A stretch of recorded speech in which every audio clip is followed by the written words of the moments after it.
and General Manager Rob Blake for our media availability. If you could please make sure all of your cameras are disabled and microphones muted when you're not asking a question. To indicate you have a question, please use the raise hand function, and I will call on in order of the raised hand. So we'll begin with Dan Greenspan. Dan, go ahead. Rob, what do you think you and the organization got so wrong about Dubois that necessitates trading him after 1 year?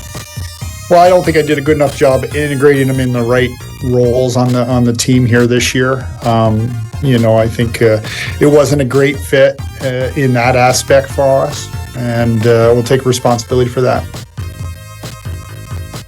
Next up, Andrew Knoll. Go ahead, Andrew. Yeah, so just to kind of piggyback off that, you guys had a lot of conviction last summer. You, Rob, spoke publicly, and throughout the season said, you would do it again. I guess at what point did you kind of start to reverse course and think about getting out from under this and obviously simultaneously solving another lead, getting a goalie here? Well, I think the goaltender in return, obviously with Darcy, familiarity with them, our goalie department understanding them, and having a relationship with them. I think the duel with him and David can help stabilize that position here for a few years, which continues our growth with Portillo in the American League.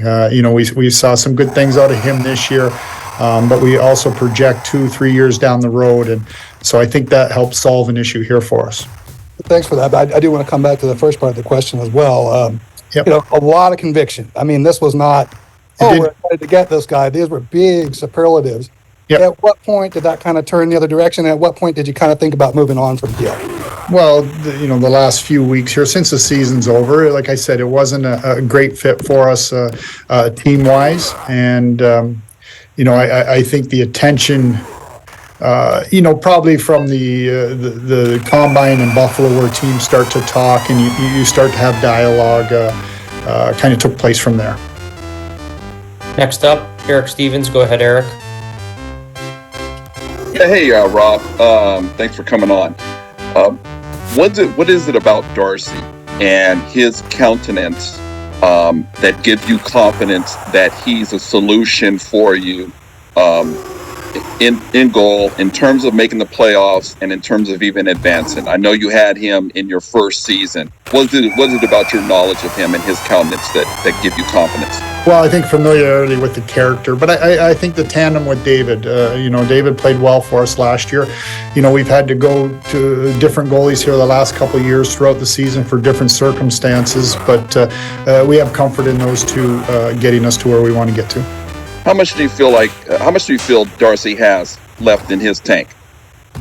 Well, hopefully he can come in and do that for us, and that's what we're expecting him to do. And like I said, there was some checks there with his character and understanding the way he plays. But the tandem together is what we're looking at. And one more quick one from me. With this move, you picked up. If it's correct whatsoever, about a little over $3 million in cap space.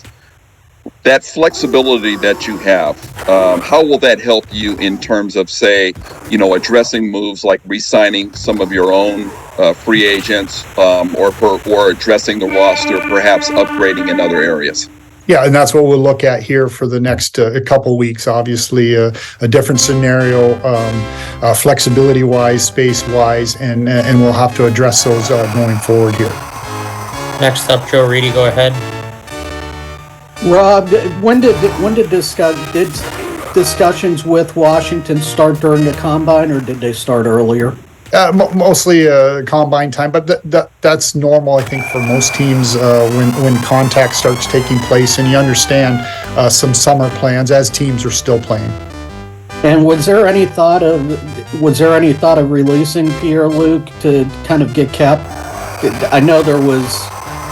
You could have made a move earlier to get a little bit of cap flexibility if you released him.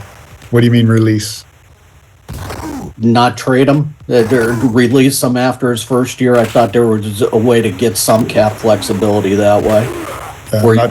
I guess if you clarify what that release, I'm not sure what you're talking about there. Sorry. If you would have released him a month or two earlier after the conclusion of this season. Yeah, I don't know that we didn't discuss anything there. Okay, thanks. John Hoven, go ahead.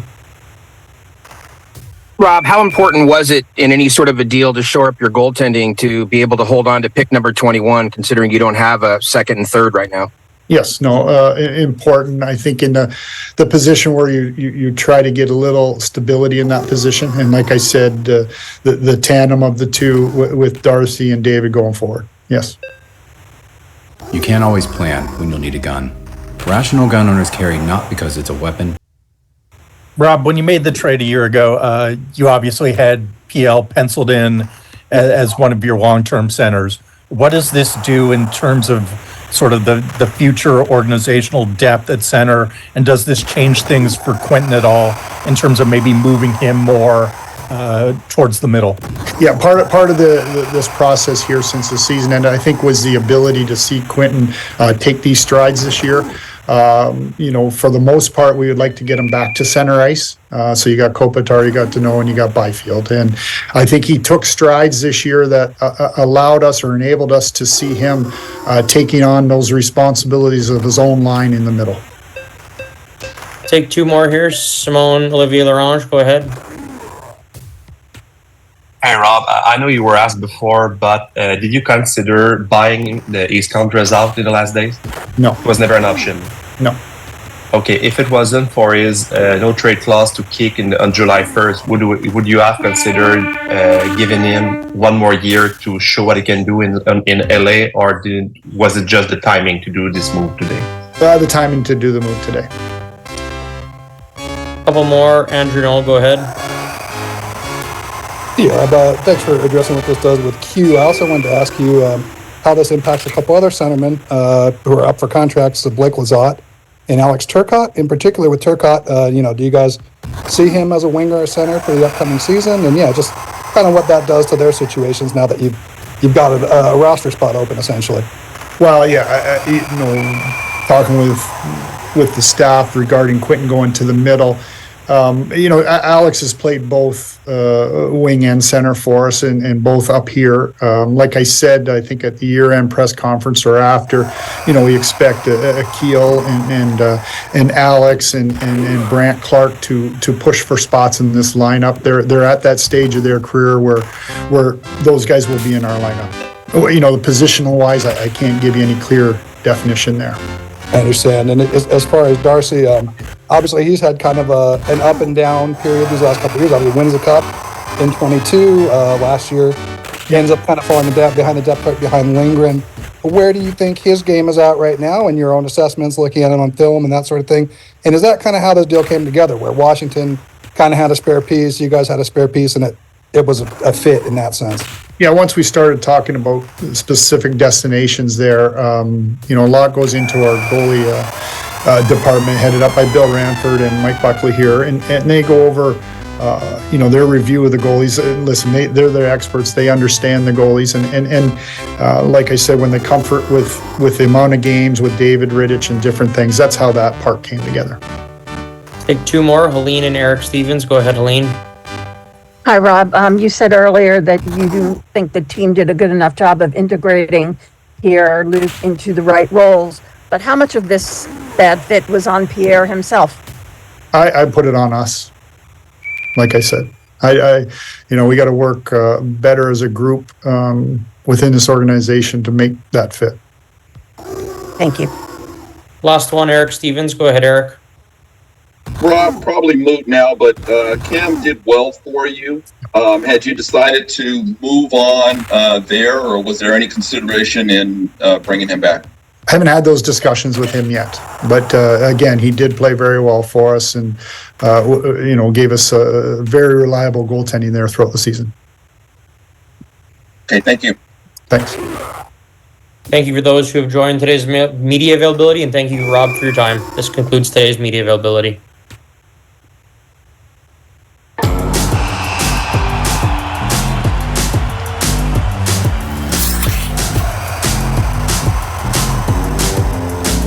Hey everyone, Chris here with Pure Hockey. And today we're going to talk about how to find the right fit for your hockey skates. Playing on skates that are too big or too small can cause some serious problems. You can get blisters or other injuries, and there's a chance you can even damage the boot and ruin your skates. You also won't be able to enjoy the full performance benefits of your skates if you don't have a proper, comfortable fit. So let's look at how to find the right size for your hockey skates so you can buy your next pair with confidence. There's a general rule that says your ice skates should be about a full size to a size and a half smaller than your shoe size. Hockey skates run smaller than street shoes, and the fit on skates is tighter, so your skate size will naturally be smaller than your shoe size. But going down a size or a size and a